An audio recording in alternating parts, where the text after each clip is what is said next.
Afternoon, Aidan Engine Car McLean. We're in Derby this afternoon and we're back to see same vehicle that we saw a couple of years ago. So last saw this one, just over 2 years ago.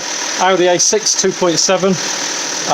It's a 2007 model. This one's got 179,000 on the clock now, so it's definitely getting around, this one.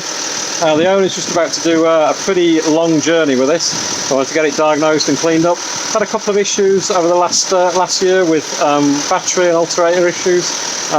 50 codes in this when we got to it, and most of those were due to those battery issues, putting lots of low voltage issues through the rest of the vehicle. Those have pretty much all cleared down and just left one active issue, and that's to do with the headlight regulation. All the other live data looks good. There's 6,000 kilometres ago there was an EGR flow insufficient code logged. That's not been back on since. Otherwise this looks good to go. It's already quietened down, smoothed out. I've only got another 5 minutes to go on this one. Good to see him again and get him out onto the roads again for that pretty long journey he's got coming up. But yeah, if you've got a vehicle and you're just about to do a long trip, get it diagnosed and cleaned up before you go.